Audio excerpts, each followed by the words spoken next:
Yo lads, how we doing? Um how's it? Hope you guys have a great day.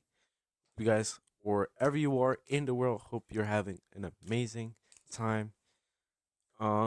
Today's video is going to be talking about Brazil. It is day number 5 and I got the LED lights over there. We got the green LED lights for Brazil. And I'm pretty excited for this one cuz these are one of the countries that I'm pretty interested in seeing what's going to happen to them. But yeah, let's get into it. So, ladies and gentlemen, we are going to be talking about three different points for this team. We are going to be talking about Carlo Ancelotti. We're going to be talking about the younger generation, how it's moving on, how it's pushing forward towards better chances, and the way the Brazilian national team is moving right now. And third, we're going to talk about Neymar, how Neymar is doing, and his fitness, and how everything's going with that. So let's get into it. All right, so first we got to talk about Ancelotti. What is he going to do with this team? So to start off, of course, he's gonna have the structured plan. Well, he should know what he's doing, right? I mean, he is the manager with the most Champions Leagues in history, which is a proven fact. You can check that. So I think Ancelotti is going to bring the his flair, the way he does always with the team. Obviously, I think what he's gonna do is he's gonna put the team not around Neymar, but around Vinny Jr. because Vinny Jr. is a star of this team, and he might do the same thing that he did with Real Madrid a few years ago, um, with the with Vinny at the center and everyone moving together around him. Carlo Ancelotti is also looking, as to doing some research. He's looking to search for younger talent. So that means he's trying to get better players that are younger and that are already mature enough to play for this for a professional level for the Brazilian national team. And he wants to bring that flair, that joga bonito that we've always been missing, which Neymar, um, well, not just Neymar, which Brazil is. That's what they're known for. They're known for giving that flow, that calmness on the ball, the confidence, the move, the way you move, the ancaris in español to like dribble around, skills, flicks, all of that stuff is made priorly from Brazil. And I think Ancelotti's gonna try to force that back. If he doesn't, I don't know if he's gonna be able to do a good job in case for the World Cup. But we have to see what happens. Which brings me on to my next point, which is the younger generation, which is coming in. After what we saw in the 2000s, the beginning of 2000s with Brazil, with R9, Ronaldinho, the last time they actually won the World Cup was over 20 years ago, which is kind of hard to believe because Brazil is a very good team. They have the most World Cups that in any country in World Cup history. So knowing that Brazil should be known because Brazil, I'm pretty sure they are the. You can quote me if I'm wrong. I'm pretty sure they're the only team to have qualified for every single World Cup in history. I'm pretty sure. But yeah, um, this younger generation, I don't feel that they don't know the importance of actually putting on a Brazilian jersey because they gave Rodrigo. They took Ancelotti literally gave Rodrigo Neymar's 10, which I feel, in my opinion, was kind of disrespectful as a way of Ancelotti showing that he's the boss and that Neymar doesn't have any control. But I don't know. That all depends on how Neymar does if he comes back. The younger generation still needs to get used to. They need to get more experience. Okay, if they're younger with a lot of experience, that is already good. So once they get older, they can get even better, and once they enter their prime, they're gonna be unstoppable. This Brazil team by 2030, if they have their younger players are in their primes, forget it, it's over. Like let's say for example, Estevao. Estevao is an amazing player for Chelsea. He scored a brace. I'm pretty sure it was against Barcelona, And if he keeps proving that he's actually worth that, he's going to get that starting 11 spot sooner or later. He's going to beat these big players that have already reached the peak of their powers. And I think Esteves could be, if not might, be one of Brazil's best after Vinny. That's not crazy to say. Esteval has actually been performing and doing what he needs to be doing for Chelsea, and if he can do it for club, why can't he do it for country level? So that's what I assume is going to happen for Esteval. And well, time to talk about Neymar. Let's get it. All right, lads. So Neymar. Neymar is, of course, the superstar of the team. He is the best player Brazil has seen in, I want to say, 15 years. No, you guys may think this guy's crazy. I'm not crazy. Hear me out. You can guys can go argue with your wall. I think Neymar is better than Ronaldinho, and I'm going to stand by that as many times as I need to, because that is not crazy. And you're gonna say, "Oh, Gavi, but Ronaldinho has a World Cup and he has a Ballon d'Or." Nobody is beating Messi and Ronaldo. Nobody's beating those two aliens in the Ballon d'Or era. And when it comes to the World Cup, who did Ronaldinho have?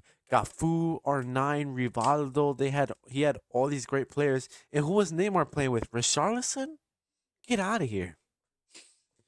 Neymar literally has more goals for the Brazilian national team. He literally has more goals for the national team than Pele. So he is literally the top scorer for Brazil, more goals than Ronaldinho, and you're gonna tell me Ronaldinho's still better? Come on now. So Neymar is actually one of the best players, one of the best players for Brazil. Um, I would only say Ronaldinho is better because of his dribbling, but that's it. That's literally it. I don't understand why Ronaldinho, according to people, Ronaldinho says better than Neymar. I mean, yes, they both had drinking problems. Yes, they both had injuries. But that doesn't mean one player is better than another just because they won a World Cup and a Ballon d'Or. That doesn't make sense. And also the eras. Neymar got unlucky to be part of the Neymar and the Ronaldo and Messi era. If Ronaldinho was in Messi and Ronaldo's era, he wouldn't survive. He genuinely would not survive. It would have been over for Ronaldinho. He would not have won a single Ballon d'Or in his career. So yeah, going back to the topic, I apologize. Neymar, I've seen Carlo Ancelotti has some expectations that he wants Neymar to reach, or else he's not making the team. Well, he because as of right now, um, it's still open. Like he still has a chance. Carlo Ancelotti said that he has not finalized it yet. So Neymar is in talks with Carlo Ancelotti. If he's ready to train, he's ready to bring that pressure on. But you got to remember that he is not the same Neymar from 4 years ago. He's not. So it's not going to work out the same way that he thought it would. And even if you thought that it's going to work out, it's not. Brazil's a different team now. They've moved on. They have different players. They have new stars, new everything. They're not going to operate the same way that they did 4 years ago. Vinicius Jr., this guy's a completely different player. I mean, sure, this guy had the 10 times more incident because he got robbed of the Ballon d'Or, completely robbed. I think they should have given it to Vinny, but he completely fell off. He went from second to what, like 16th last year? Unless he pulls something off crazy at this World Cup, I don't see him doing. I don't see him doing anything. I don't see why Carlo Ancelotti would make it around Vinicius. Maybe make it around Rafinha, Rodrigo, somebody who is not going to have these egoistic issues and then complain that it's not their fault. It's your fault. What do you mean you don't want to come back and defend? If we lose a player back in defense and we don't come back and defend and we concede, it's your fault. It's your fault. So Neymar is going to give that mentorship leadership role towards the players so that they can understand what they're doing. Because if they have this egoistic problem, Carlo Ancelotti is not going to let that happen. If Neymar comes in with an egoistic sense that he's going to be the starter, he's not. He's going to get limited game time and he's only going to play in those specific matches that need a winner. Brazil is not the same team anymore. Neymar is not the same player he was 4 years ago. I'm gonna keep saying that as many times as I have to. Neymar, he's just not as good as he was anymore. I mean, he's taken so many injuries, he's taken so many hits, and what has that done? He's literally gone nowhere. He's only gone down in his career. And I'm sorry if I got started a little bit, but well, it's the truth. If Neymar wants to be a part of the team, he needs to show that he is dedicated and that he's willing to sacrifice for the team than for himself. It's not about the flicks, it's about the wins. Let's get on our trusty old FOP mob. Let's get it. All right, y'all. So we've located the group. They have Haiti, Morocco, and Scotland, Brazil. So Brazil have a okay group. Scotland is going to be, I believe, the dark horse for this group.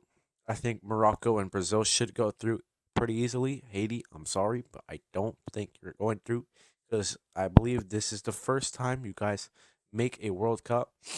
Brazil, yeah, if Brazil doesn't make it, there's definitely something wrong. Morocco second, Scotland third, Haiti fourth. I think that's just how it's gonna go. Scotland could be second, and Morocco could be third, but I still think Morocco has that squad. Let's see who Brazil's gonna play. Brazil, the international fixtures that I was talking about. So they're gonna play France. Um, check fixtures. They lost this game to Bolivia, which was the last game. Oh yeah, so they got quite a journey. They gotta play France and Croatia just like Colombia. So it's not any easier for Brazil.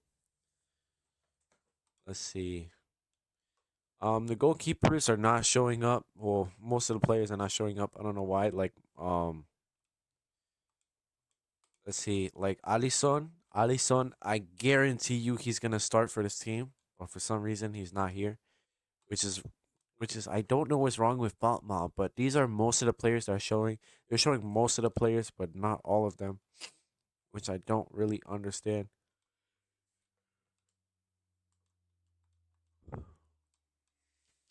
So yeah, Neymar's not on here.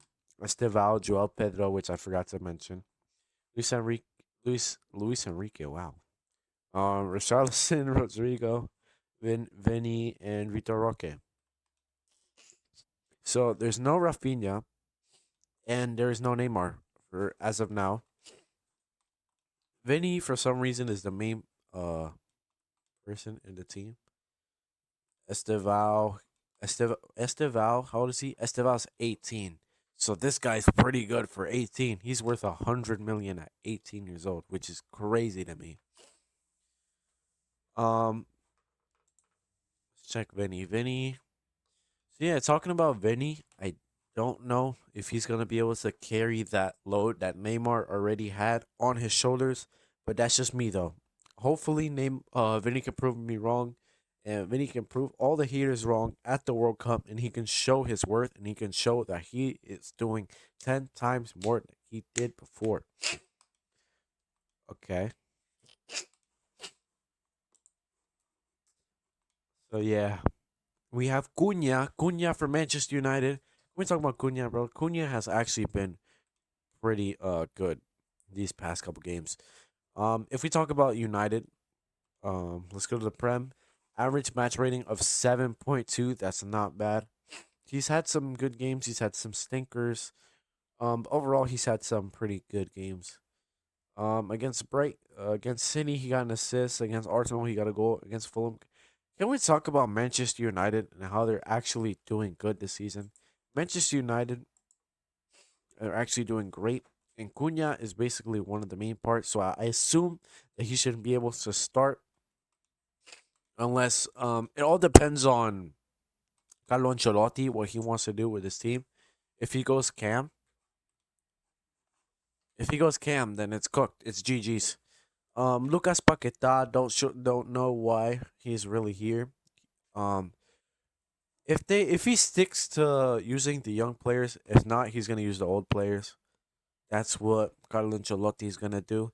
Like, look, Casemiro's 33, Bruno Guimaraes 28, 21, Andre Santos, Wesley's 22. Look, see, it's all young, pretty young, or pretty old players. Like, there's no like 25. Look, see, this is the only exception, but he's an unknown.